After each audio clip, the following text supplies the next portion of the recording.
Assalamualaikum warahmatullahi wabarakatuh. Saya Safira Nikolai Hadi, mahasiswa semester 1 Prodi Teknik Industri di Sekolah Tinggi Teknologi Muhammadiyah Kebumen. Pada video kali ini saya akan menjawab soal-soal ulangan akhir semester mata kuliah Tata Tulis dan Komunikasi Ilmiah.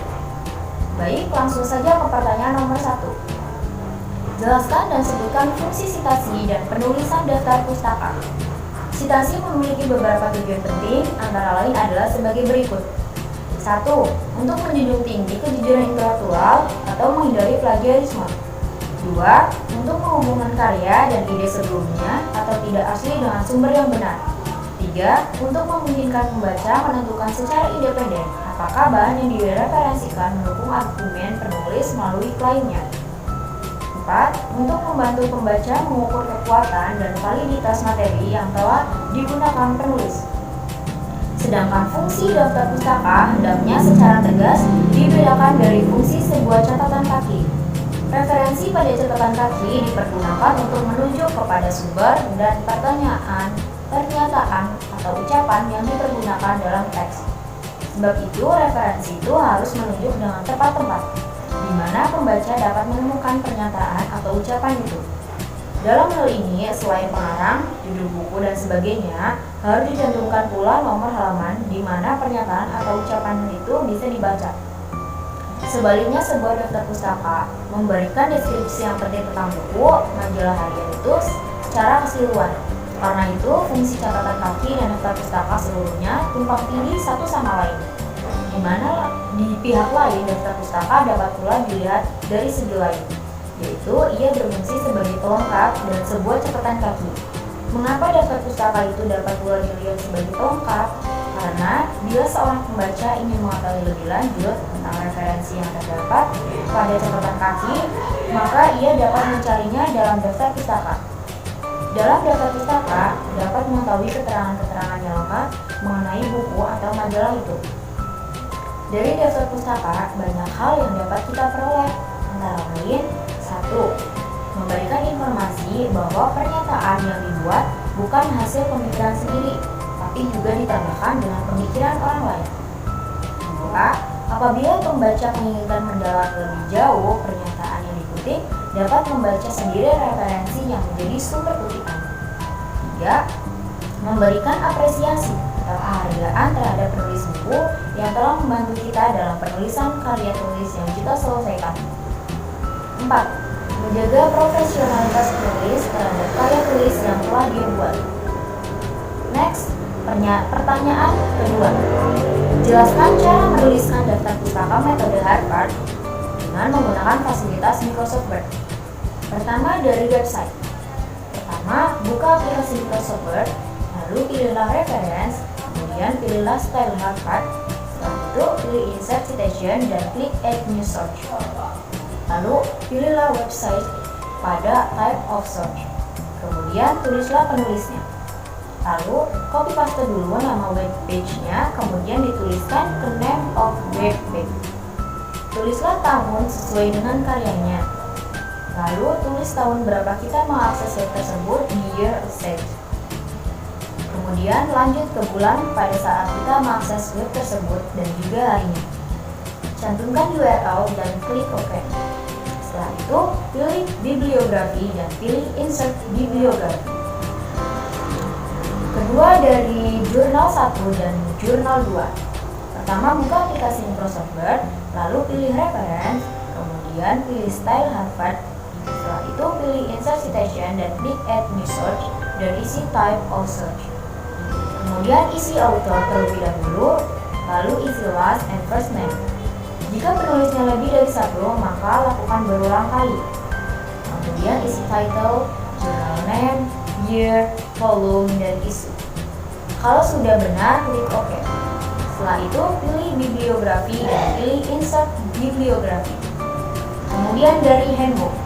Pertama, buka aplikasi Microsoft Word, lalu pilih reference, kemudian pilih style Harvard. Setelah itu, insert citation dan klik add new search. Lalu pilih book section pada type of search. Isi author terlebih dahulu, lalu isi last and first name. Jika penulisnya lebih dari satu orang, maka lakukan berulang kali. Kemudian isi title, book title, year, page, society, publisher, editor. Kalau sudah benar, klik OK. Setelah itu, pilih bibliografi dan pilih insert bibliografi. Next, pertanyaan nomor 3. Apakah yang dimaksud dengan plagiarisme? Jelaskan. Plagiarisme atau sering disebut plagiat adalah penjiplakan atau pengambilan karangan, pendapat dan sebagainya dari orang lain dan menjadikannya seolah karangan dan pendapat sendiri. Plagiat dapat dianggap sebagai tindak pidana karena mencuri hak cipta orang lain. Di dunia pendidikan, pelaku plagiarisme dapat mendapat hukuman berat, seperti dikeluarkan dari sekolah atau universitas. Pelaku plagiat disebut sebagai plagiator. Singkat kata, plagiat adalah pencurian karangan milik orang lain.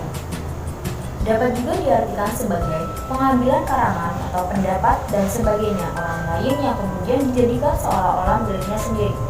Setiap karangan yang asli dianggap sebagai hak milik si pengarang dan tidak boleh dicetak ulang tanpa izin yang mempunyai hak atau penerbit karangan tersebut. Sesudah 2x24 jam berita surat kabar tersiar, maka seseorang dapat mengambil alih dengan syarat harus menyebutkan sumbernya. Plagiarisme juga tidak mengacu kepada hasil karya tulis saja, melainkan juga hasil karya musik, desain, dan lain-lain. Next, pertanyaan nomor 4. Bagaimana caranya menghindari self-plagiarism? Berikut adalah beberapa cara untuk menghindari kita dari plagiarisme. Pertama, membuat kutipan langsung, yaitu dengan cara menyalin kalimat, frase, atau salah satu bagian dari teks secara langsung dengan kata-kata yang sama persis disertai dengan tanda petik. Akan tetapi, yang perlu diperhatikan adalah bahwa kalimat yang kita salin tidak boleh terlalu banyak, cukup berupa ringkasannya saja, untuk kemudian dijelaskan dengan menggunakan kalimat sendiri. Kedua, membuat parafrase teks. Menuliskan kembali bagian dari teks dari sumber yang akan kita masukkan dalam karya tulis kita, namun ditulis dengan kata-kata sendiri. Selanjutnya, cantumkan nama pengarang atau pemilik ide yang kita gunakan. Yang perlu diperhatikan dalam parafrase ini adalah tidak boleh adanya sedikit pun persamaan kata antara sumber dengan tulisan kita. Namun, apa yang kita tuliskan harus tetap memiliki makna yang sama dengan sumber aslinya. Untuk itu, perlu dilakukan pemahaman terhadap sumber yang akan disitasi dengan cara membaca sumber tersebut berulang-ulang sehingga kita dapat mengerti maknanya dan dapat menuliskannya dengan kalimat atau kata kita sendiri. Salah satu hal yang tidak boleh dilupakan dalam menghindari plagiarisme adalah dengan membuat citasi atau penulisan sumber yang digunakan dalam karya tulis kita. Citasi tersebut dibagi menjadi dua macam, yang keduanya saling berkaitan satu sama lainnya. 3. Citasi dalam teks mencantumkan nama pemilik ide, teori, pendapat orang lain secara langsung dalam teks yang kita tulis, di mana buah pikiran berupa ide, pendapat, ataupun teori orang lain tersebut kita gunakan. Pencantuman dilakukan dengan berbagai macam cara, seperti menuliskan nama lengkap, tahun dari sumber tersebut, serta halamannya, ataupun dengan metode lain seperti hanya mencantumkan nama belakang serta halaman saja. Apabila citasi yang kita lakukan berasal dari sumber di dunia maya atau website ataupun blog, dapat dilakukan dengan mencantumkan nama pencipta jika ada, disertai dengan alamat lengkap atau link dari sumber tersebut. 4. Daftar pustaka pencantuman sumber dari karya cipta yang kita gunakan dapat dilakukan di akhir karya tulis berupa daftar pustaka. Dengan menuliskan secara detail sumber yang kita gunakan dalam citasi, untuk teknisnya kurang lebih hampir sama dengan citasi langsung dalam teks. Hanya saja sumber dituliskan lebih detail, meliputi nama pengarang, tahun penulisan, judul karya tulis, penerbit, serta lokasi penerbitannya jika karya tulis tersebut berupa catatan atau print out. Sekian jawaban yang bisa saya sampaikan, kurang lebihnya saya mohon maaf. Atas perhatiannya saya ucapkan terima kasih. Wassalamualaikum warahmatullahi wabarakatuh.